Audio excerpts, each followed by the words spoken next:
Let's imagine we live in a world where the Shield Plus doesn't exist. This is not a world that I want to live in, by the way, but we will pretend here. And so I'm going to give you 3 different options, 3 of the best that I personally like for concealed carry the most. And then I'm going to tell you at the end which one I would actually carry. We're going to start with the FN Reflex.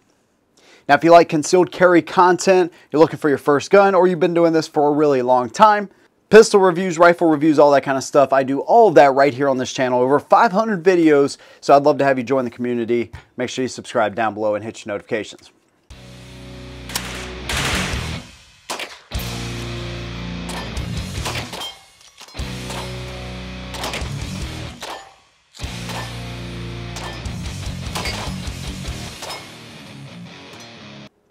The FN Reflex is the new kit on the block. You can get them with or without an optic. This one has the high-vis sight up front, white dots in the rear, front and rear slat serrations. You have that FDE color that FN does really well. They also make these in black. You have the 1-slot rail right here, magazine release, which is reversible and easy to get to, and that fairly aggressive grip texturing that FN uses, which is helpful, like really helpful on this pistol, because overall size, this thing is pretty small. And one thing that they did with this gun is they redid the trigger. So as opposed to their 509 series, which has that old hinge design that I'm just not a huge fan of, they went with an internally hammer-fired gun. By the way, you have 11 and 15 round magazine options. The 15 round magazine, if you're curious. And I've also done a full review on this gun if you want to check that out. But here's the trigger. You get to the wall, a little bit of take up. Boom. Brace. Reset. Right there. So it is really an overall decent design.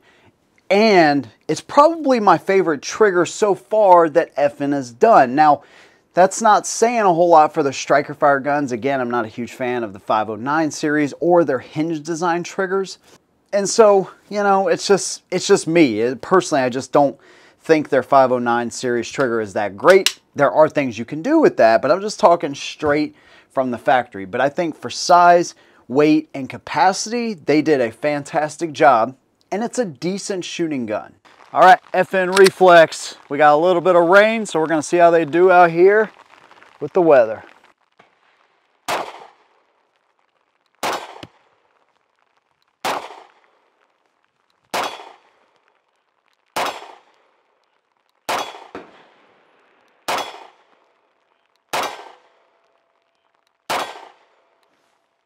Low and to the left. All right. Now, one thing I forgot to mention is I will talk about the cons. So when I actually pick a winner at the end, I'll tell you the reasons that I didn't pick, you know, certain guns on this list, okay? But we still got 2 more to cover. And the next one is the Spectra Comp. Now, we could also place the P365 XL in this role, but I just really like the Spectra Comp. Basically, it is a custom P365 straight from the factory. You see the lightning cuts up here. You have the porting up here. You have the, of course, comp right from the factory. Nothing's threaded on. It's milled into the slide. You have all these different cutouts on the slide. You have the custom slide serrations.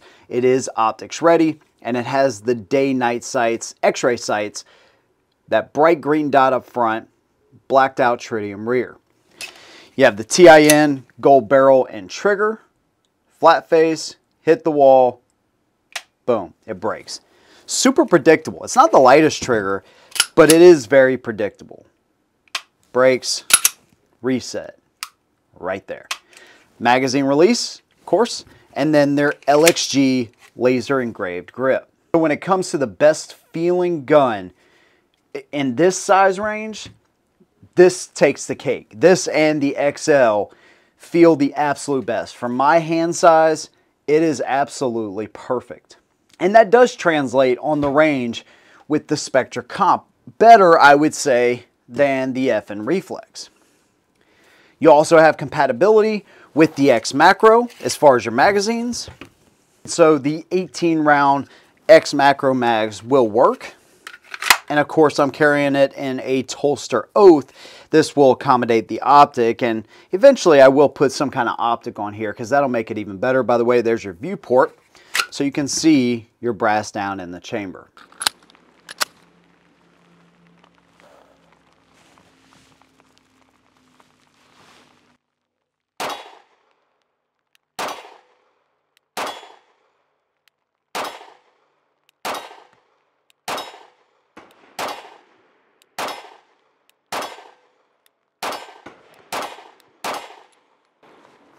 This one is a awesome shooter, dude. I gotta get a red dot for this one too. But when it comes to feel in the hand, this one still is at the top. For me personally, it's absolutely perfect. It shoots good, and it's relatively low recoiling for these size of guns. So all in all, the Spectra Comp has been a fantastic option and really a staple in my concealed carry rotation. But it's not the only one. Matter of fact, the last gun that we're going to talk about here is the Smith & Wesson Equalizer. This is light years above what they did with the Shield EZ. So you have more aggressive front and rear slide serrations. You actually have notches here in the rear to aid in charging up the gun. But this is the easiest gun to manipulate without all of that. And so they made it even easier because it's an internally hammer-fired gun. You have a full slot rail up here. You have standard white dots from the factory, at least on this version, but it did come with the EPS carry, which is a fantastic red dot. And I'm going to leave the red dot out of the conversation, but all three of these, you can get a red dot for them.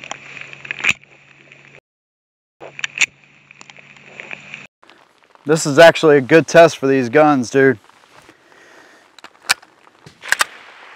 It's gonna suck to clean. Can you help me clean?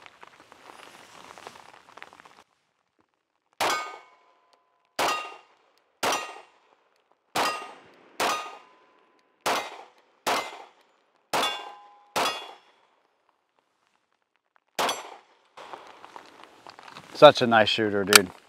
Feels good in the hand. That 15 round mag gives us pretty much a full size grip. I do feel like you tend to kind of work yourself too much with your trigger finger, so you really got to kind of watch that. But all in all, it's a nice gun, man. All right, it also has grip safety. Not a huge fan of that, but the grip texturing feels really good. They've calmed it down quite a bit, and I think they've reached a really good balance here with the grip texture. It also has the advantage that it uses Shield Plus magazines. So I'm not cheating here, I'm just telling you. It uses the Shield Plus mag, so you have 10, 13, and 15 round mags that'll work with the gun. It's got a good feel in the hand, and it's got some weight to it too, and that translates to its shootability on the range because it does help to soak up that recoil pretty well on this gun.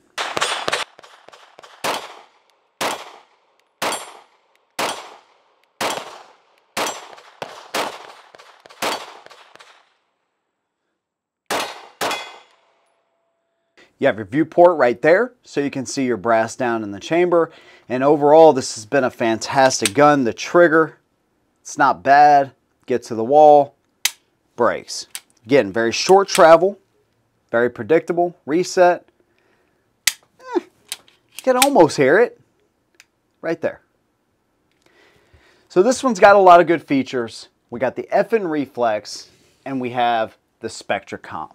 And so the first one I'm going to toss is the FN Reflex. I recently took this to the range again, and even in my full review of this gun, I said I need more practice with this. And my first set of shots were fantastic. I was like, oh yes, I've mastered the reflex. And then my subsequent shots after that, I was just a little bit all over the place. And I'm not even going to say that it's the gun, but I'm really good at shooting these smaller guns. And so I look for consistency in that my abilities, it's not like with these guns, I don't rate it on, you know, how many holes can I punch in the same exact spot, but I do look for a consistent pattern, especially when I'm aiming center mass. And I just don't feel like I'm there yet with this gun. It is a little bit snappy, it's a little bit smaller, a little bit lighter, but I think this thing would really benefit if I had the milled version and put an optic on it. I really think that it would help with the accuracy with this gun. And you got to think, sometimes the way you personally see the sights on a gun, sometimes the way a gun feels to you, it just doesn't work as well. Now, one thing about it, when you look at the trigger, right, and you look at the reach right here, it's a good design because it forces me personally anyways to almost have to pull it directly from the center. So I don't really find myself overcompensating because of the reach. So it's a pretty good design there. I think because it moves around a little bit more in my hand, I find myself readjusting more with this gun, and I'm just not quite as confident with it as I am some of these others. The equalizer, it's a little bit different. It's a little bit wider of a grip if you look at it right there. But the trigger is set so far back that I don't have that issue. And because it is it fills the hand better, I feel like it doesn't move around as much in my hand under sustained fire. And so I'm able to keep a very constant grip and keep my trigger pulls consistent each and every time. The SpectraComp, same way. It's got a relatively small grip. They put the trigger out forward just a little bit. But again, it does such a good job of just keeping the gun locked into your hand. And of course, that LXG laser engraved grip helps as well. But overall, it's got a very natural point of aim. And I feel like I can stay very consistent. So we're going to take the reflex and we're going to move that out of the way. So both of these guns shoot really well. I think I like the trigger better on the SpectraComp. I also like the fact that it has the comp strength from the factory. Helps to keep the muzzle down on this gun. This is a very flat shooting gun when it comes to these Micro 9s. It's really impressive. This one does a good job of soaking up the recoil, but I feel like there is a little bit more muzzle rise to it. Not much. This one also has a little bit more weight, but it's still a decent carrying gun inside the waistband. Now, both of these guns benefit because if you get like a contour type of holster where it's got an overall short design, it allows you to throw a shirt or a jacket or something like that over them. So they're good wintertime carries as well, or if you just want to, you know, not carry inside the waistband for the day. So both of them benefit from that as well. Both of them have a very natural point of aim, so when you pull it up out of a holster, boom, on target. This one, of course, I'm looking at the dot, and it's right there, man. So it's really a tough decision. And so I think the equalizer value-wise is a better overall value. The SpectraComp, again, one thing I'll say about it, it's just very expensive. And so, although I do like what they've done with this gun, I like the comp, and I like the additional features that they put on this one. I think this is just an overall better value. So, if I were to look at it from, you know, a decent budget type of standpoint, I would go with the equalizer, assuming the Shield Plus doesn't exist, of course, because this is just a really fantastic gun.